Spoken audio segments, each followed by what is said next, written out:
हर हर महादेव। आप सभी भक्तों का स्वागत है एडीसी दर्शन ब्लॉग में। दोस्तों, आज हम आपको सावन माह के पवित्र महीने में एक बहुत ही सुंदर कथा सुनाने वाले हैं और आप जो कथा सुनेंगे वो हमारे गुरुजी श्री इंद्रेश जी महाराज के द्वारा बताई हुई सावन माह की सबसे प्रिय कथा है। तो बहुत ही सुंदर कथा आज आपको सुनाने वाले हैं। आप सभी आनंद लीजिएगा और कथा को ज़्यादा से ज़्यादा शेयर कीजिए, जिससे कि इस पवित्र माह में अधिक से अधिक भक्तों तक पहुंच पाए। और जय श्री महाकाल। दोस्तों, हम आपको कराते हैं महाकाल मंदिर से दर्शन बाबा महाकाल जी के। तो आप सभी जने बने रहा कीजिए और वीडियो को ज़्यादा से ज़्यादा शेयर कीजिएगा और सुनिए कितनी सुंदर कथा बताई है हमारे गुरुजी इंद्रेश जी महाराज ने। हर हर महादेव। हमारे दक्षिण भारत की एक कथा सुनो ध्यान से। दक्षिण में हमारे श्री वैष्णव संप्रदाय का एक स्थान है श्रीरंगम। तो श्रीरंगम में एक वैष्णव रहते थे, उनका नाम था धनुर्दास। क्या नाम था? धनुर्दास जी जो थे ये रूप में बड़े आसक्त थे।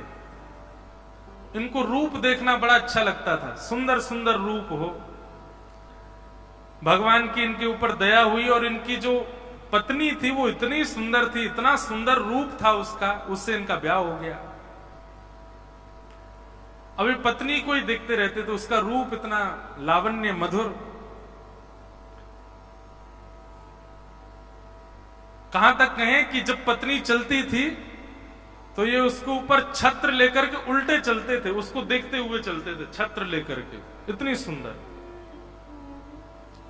एक बार श्री रंगनाथ भगवान की यात्रा निकल रही थी, पालकी यात्रा, और उसी समय ये अपनी पत्नी को लेकर के कहीं जा रहे थे। ऐसे छतरी लेके उल्टे चल रहे थे, और वो ऐसे चल रही है, ये पीछे पीछे चल रहे हैं छतरी लेके, उसको देखते हुए। जैसे ही ये निकले तुम्हारा सब उपहास करने लगे,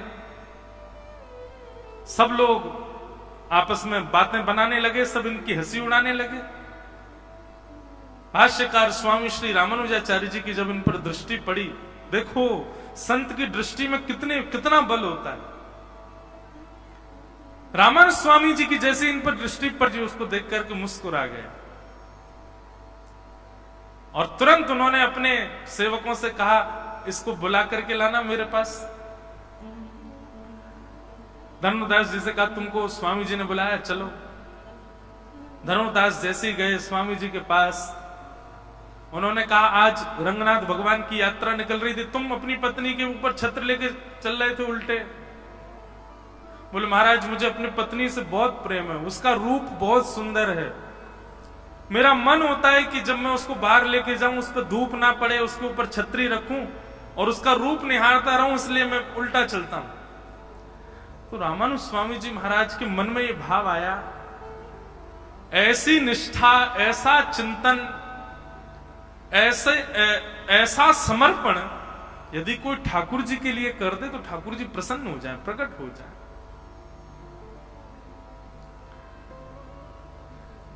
रामानुज स्वामी जी ने कहा, यदि तुम्हारी पत्नी से सुंदर यदि तुमको कोई दिख गया तो क्या करोगे? तो धनुर्दास बोले, हो ही नहीं सकता, मेरी पत्नी से सुंदर कोई नहीं होगा संसार में। बोले रामानुज स्वामी जी बोले, अगर हमने दिखा दिया तो?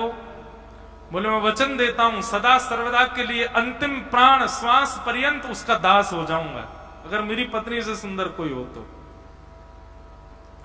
आचार्य की बात तो ठाकुर जी मानते हैं। रामानुज स्वामी जी ने तुरंत हाथ जोड़ करके ठाकुर जी से प्रार्थना की, नाथ योग्य है आपकी भक्ति के। क्यों? इसमें गुण पूरे हैं, निष्ठा पूरी है, समर्पण पूरा है, बस संसार के प्रति है। आपके प्रति हो जाए तो एक नंबर भक्त है आपका, कृपा करके इसको दर्शन करा दो। इतने में ही शंख चक्र गदा पद्म धारण किए श्रीमन नारायण भगवान सिर पर मुकुट धारण करके सुंदर मणियां जड़ित हैं और ऐसे कमल नेत्र भगवान मंद मंद मुस्कुराते हुए जैसे ही प्रकट हुए, रामानुजाचार्य जी बोले, देखो दर्शन करो। धनुर्दास ने जैसे ही दर्शन किया, आहा क्या वर्णन करें उस रूप का। वो तो देखता ही रह गया, देख करके मंत्रमुग्ध हो गया, आनंदित हो गया। एक क्षण दिखने के बाद ठाकुर जी अंतर ध्यान हो गए। जैसे ठाकुर जी अंतर ध्यान हुए, रामानुजाचार्य जी के चरणों में गिर गया, मुझे फिर दिखा दो, फिर से दर्शन करा दो। रामानुजाचार्य जी बोले अब सदा के लिए इनके दास बन जाओ, जैसे अपनी पत्नी के दास बन गए ऐसे इनके दास बन जाओ। अब तो महाराज उसके चित्त में ऐसी भावना आ गई कि अब पत्नी का रूप सुहाता ही नहीं है उसको, बल्कि घर गया, पत्नी को ही लेके आया। पत्नी बोली आज छतरी नहीं उठाओ, बोले नहीं छतरी वतरी नीचे, जैसी चलो तुम। रामानुज स्वामी जी के चरणों में जाके कहा इसको भी उन्हीं का दास बना, तो दोनों मिलके भजन करें। स्वामी जी की कृपा से दोनों दंपति भगवत भक्त हो गए। अब बताओ, धनुर्दास का ना तो भजन था, ना तो नाम जप था, ना जीवन में कोई भी ऐसी योग्यता थी, केवल भजनानंदी महापुरुष की दृष्टि पड़ गई और उससे उसके चित्त में भजन भाव प्रकट हो गया। भगवान यही तो कह रहे हैं यहां पर, मैया मन को सुधारने का एक ही तरीका है, जो मेरा स्मरण करते हैं, मेरा भजन करते हैं, मेरा चिंतन करते हैं, मेरे ध्यान में सदैव रहते हैं, उनके बीच में जाया करो। क्या पता कब वो प्रेम भर के तुमको देख लें। उनकी कृपा से ही मन सुधर सकता है मैया, और कोई उपाय नहीं मन को सुधारने का।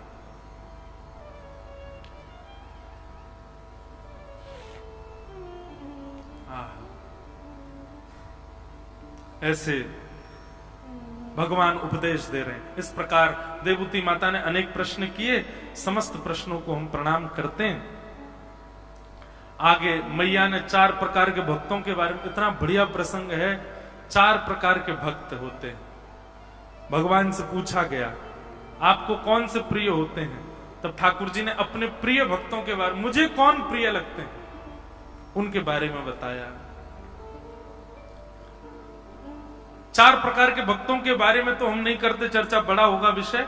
भगवान को जो प्रिय हैं उनके बारे में सुन लो। ठाकुर जी कह रहे हैं कि सालोक्य साष्ट सामीप्य सारूप्यैकत्वप्युत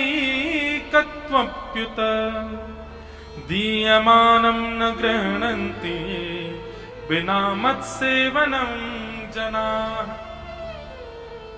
भैया सालोक्य साष्ट सामीप्य सारूप्य और एकत्वम, 5 प्रकार की मुक्ति होती है। 5 प्रकार की मुक्ति होती है। पहली मुक्ति का नाम सालोक्य मुक्ति। सालोक्य मुक्ति का मतलब है कि आपको भगवान का लोक मिल जाएगा।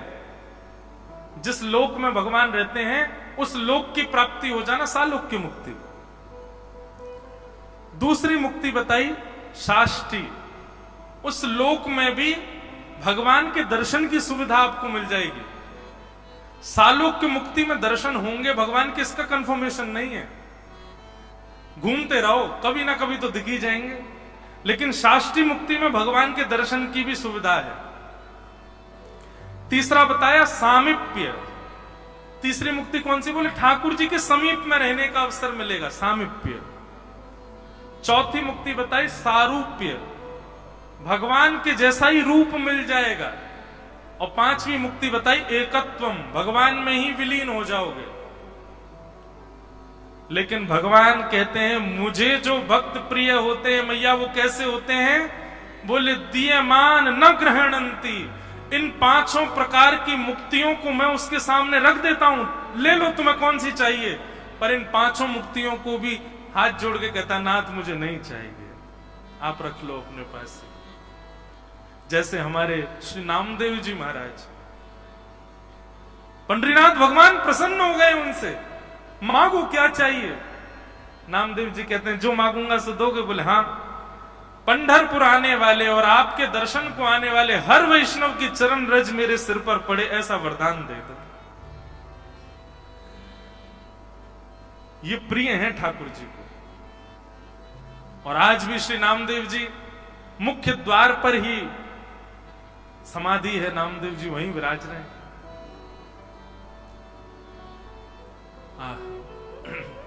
ऐसी भक्ति, ऐसा प्रेम मांगने वाले हमारे ब्रज में गाते हैं कहा करूं वैकुंठ ही जाए,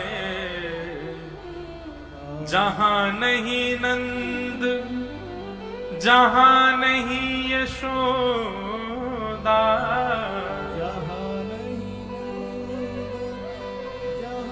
नहीं यशोदा, जहां नहीं गोपी ग्वाल और गाय,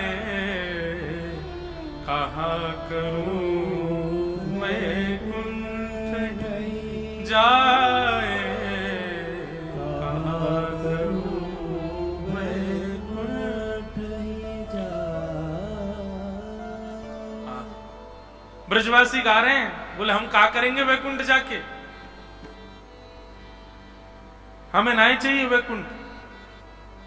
एक कथा आती है भागवत में कि एक बार ब्रजवासियों को पता चल गया कि ठाकुर जी भगवान है। सब ब्रजवासियों ने ठाकुर जी को घेर लिया, बोले लाला तू भगवान है। ठाकुर जी बोले मैं कहता रहूं कि मैं भगवान हूं तब तक तुम मानो ना हो, और अब अपने आप बोल रहे हो कि मैं भगवान हूं। वो लाला सांची बता तू भगवान है। ठाकुर जी बोले हम मैं हूं तो।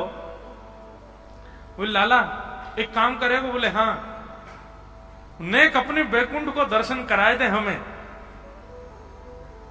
सब ब्रजवासी बोले अपने वैकुंठ को दर्शन करा दे। ठाकुर जी बोले चलो सबको दिखा के लाऊं, और सब ब्रजवासियों को लेकर के ठाकुर जी वैकुंठ गए। वैकुंठ का दर्शन कर रहे हैं ब्रजवासी। आहा सुंदर सुंदर अप्सराएं खड़ी हैं, जय विजय पार्षद भगवान के आगे नतमस्तक हो रहे हैं।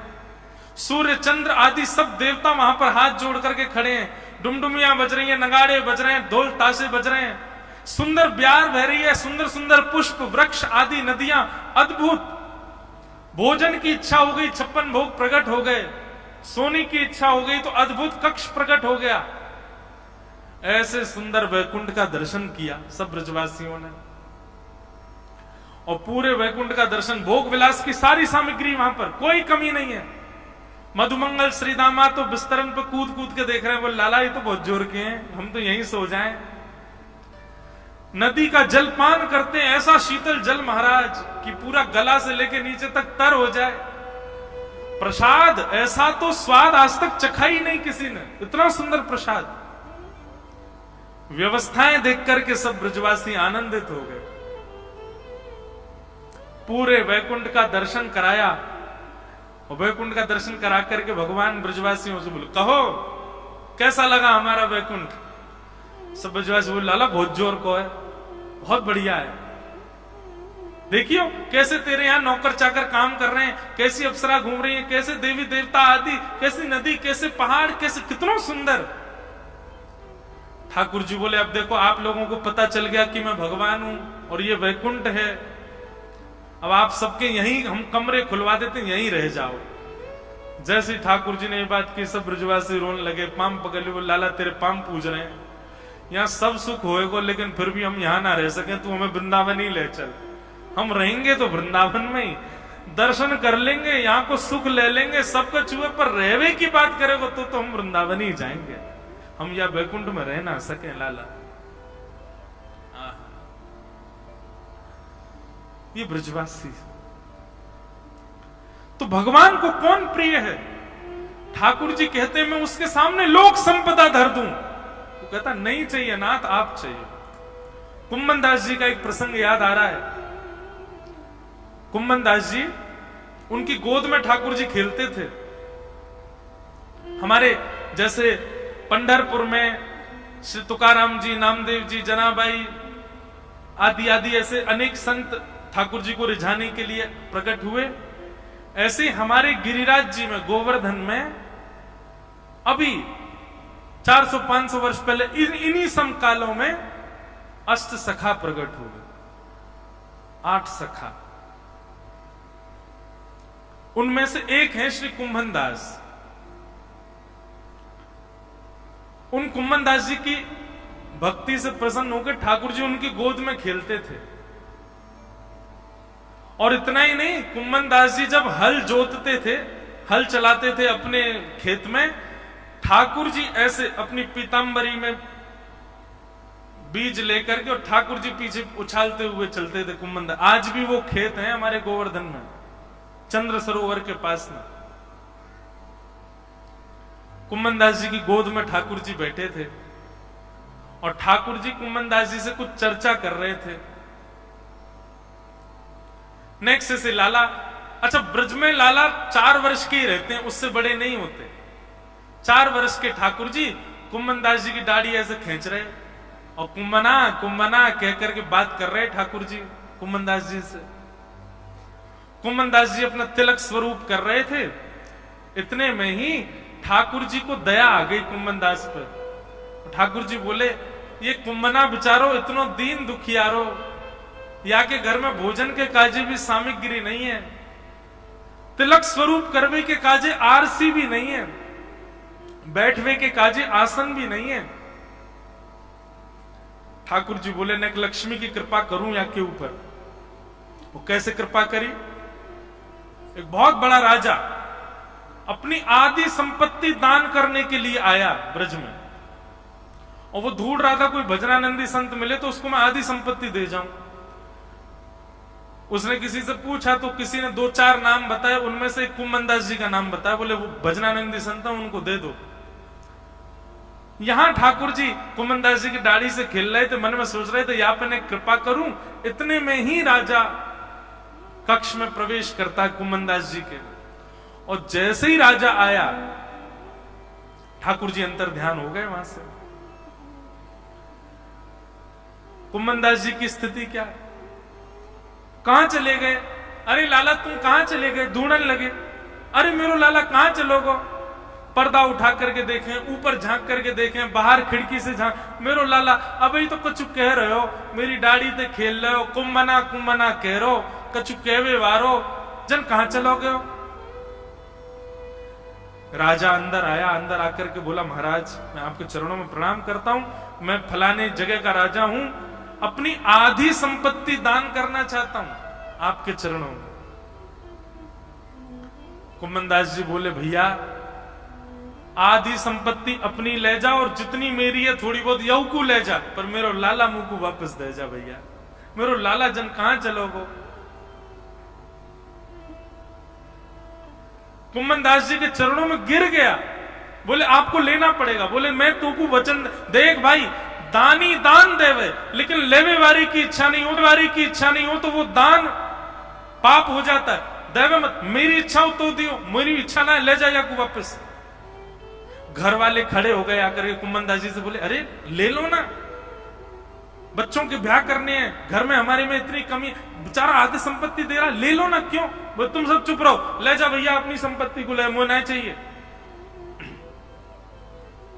राजा शाम तक बैठा रहा। कुम्मनदास जी बोले, या तो ले जा, नहीं तो मैं जमुना जी में कूद के प्राण त्याग दूंगा। जब इस हट पे आ गए, राजा बोला, क्षमा करना, कान पकड़ता हूं, जा रहा हूं मैं। संपत्ति लेकर के राजा चला गया। घर वाले कोसने लगे, अरे कुम्मनदास कोई समीप आया तुमको देने, तुमने मना कर दिया। कुम्मनदास जी रोने लगे, पता ना कहां चले गए, मेरी गोद में ही बैठे, वो तो कुछ कह रहे, पता ना कहां चले गए। अर्धरात्रि हुई, गोपाल जी फिर से आ गए। ए कुंभना, जैसे गोपाल जी को देखा दौड़ पड़े, अंग में पर कहां चले गए आप, मैं आपको ढूंढ रहे हो। ठाकुर जी के नेत्र सजल हो गए। ए कुंभना, तेरे घर की स्थिति देख करके, तेरे हाल देख करके, तेरे परिवार को भाव रख के मैंने मन में विचार किया कि मैं तो पर कृपा करूं, और मैंने वह राजा को चेतायो कि वो अपनी आधी संपत्ति तो को दान करके जावे, तेने स्वीकार क्यों ना कियो?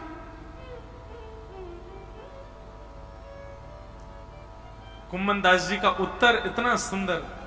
कुम्मनदास जी कह रहे हैं, बोले जय जय, यदि मैंने संपत्ति ले ली होती तो आप मोसों दोबारा पूछ में मेरे पास नहीं आते। मैंने अस्वीकार करी, यही मारी मेरी गोद में दोबारा बैठे। मैंने लेवे से मना कर दियो, यही मारे आपके मन में चिंता प्रकट हुई और आधी रात आप चले आए। यदि संपत्ति ले ली होती तो आपको भी यूं लगती, अब कुम्मनदास ठीक है, वाकू करन दो अपनो काम, आप दूसरी लीला में चले जाते। मेरे लिया सर्व संपत्ति तो आप हो नाथ, आपसे बड़ी संपत्ति मेरे का जो कोई नहीं। ये प्रिय हैं ठाकुर जी। पंडरीनाथ भगवान के वीवीआईपी दर्शन के कार्ड मिल जाएं और तभी कोई घोषणा कर दे पंढरपुर में एक बहुत बड़ा फिल्म सितारा भी आया हुआ है और जहां आप रुके हो वहीं रुका हुआ है, आपके ऊपर वाले कमरा में रुका है। उससे मिलने का समय भी 8 बजे का है, मंदिर जाने का भी 8 बजे का समय। बताओ क्या करोगे? मंदिर नहीं जाओगे। यही तो पढ़े हम 7 दिन है, आज तो कल कर लेंगे दर्शन, आज तो उससे मिल लें। हम ऐसे हैं और फिर इसमें भी हम ये चाहते हैं कि ठाकुर जी हमसे प्रेम करें।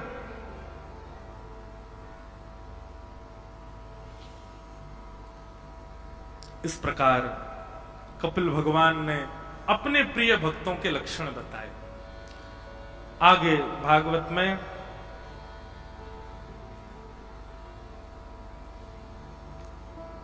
ध्रुव जी का प्रसंग सुनाया गया। भगवान के परम भक्त श्री ध्रुव जी महाराज, जिन्होंने बाल अवस्था में ही वन में जाकर के ऐसा भजन किया कि ठाकुर जी उनके भजन से प्रसन्न हो गए और प्रसन्न होकर के 5 महीना में ही प्रकट होकर के कहा वरदान मांगो। ध्रुव जी महाराज ने ठाकुर जी से वरदान मांगा है। योऽन्तः प्रविश्य मम वाचमिमां प्रसुप्ताम् संजीवयत्य खल शक्तिधर स्वधाम्ना अन्यांश हस्तचरण श्रवण त्वगादि प्राणान् नमो भगवते पुरुषाय तुभ्यम्। हे नाथ, मैं आपको अपने सर्वांगीण अंग से प्रणाम करता हूं। भगवान बोले कुछ मांगो तो सही। तब ध्रुव जी महाराज एक वरदान मांगते हैं। भक्ति मुहुः प्रवहतां त्वयि मे प्रसंगो भूयादनंत महताम् अमलाशयानां येनाञ्जसौल्वणमुरुव्यसनं भवाब्धिं येष्ये भवद्गुणकथामृतपानमत्त। हे नाथ, मुझे एक ही वरदान दे दीजिए, क्या आपकी कथा सुनने का मुझको व्यसन हो जाए। व्यसन समझते? एडिक्शन। इतना सुंदर सूत्र मिलता है श्री ध्रुव जी महाराज की स्तुति से। मैं कथाओं में कभी कभी कहा करता हूं, संसारी लोग कैसे होते हैं? वो दुख में भी संसार को भोगते हैं, सुख में भी संसार को भोगते हैं। आज मेरा मन बहुत दुखी है, क्या करोगे? बोल आज तो मैं 1 बोतल पीऊंगा। आज मेरे यार की शादी हुई है, आज तो मैं जरूर पीऊंगा। आज मैं एग्जाम में पास हो गया, फर्स्ट रैंक आई है, क्या हुआ? आज तो पार्टी होगी, पिएंगे। आज क्या हुआ? आज मैं फेल हो गया, आज तो पीनी पड़ेगी। भाई दुखी हूं बहुत ज्यादा। आज मेरा ब्याह है, आज तो पीनी पड़ेगी। आज मेरी पत्नी छोड़ के चली गई, डाइवोर्स हो गया, अब तो पीना ही पड़ता, इसके बिना तो जी नहीं सकता मैं। व्यसनी संसारी व्यक्ति क्या करता है? सुख में भी व्यसन भोगता है, दुख में भी व्यसन भोगता है और केवल बहाने ढूंढता है। आज तो बुआ के बच्चे घर आए हैं, रात में पार्टी होगी। आज बुआ के बच्चे जा रहे हैं तो दुख में पार्टी होगी। मैं रहा हूं ना आजकल के बच्चों के बीच, पता है मुझे कैसे होते हैं। हर चीज में उनको व्यसन चाहिए। लेकिन भक्त क्यों केवल एक ही चीज को सोच के रखता है? भक्त का भी ऐसा स्वरूप होना चाहिए। आज फर्स्ट आया हूं, आज तो हरिनाम संकीर्तन होगा, आज मैं फेल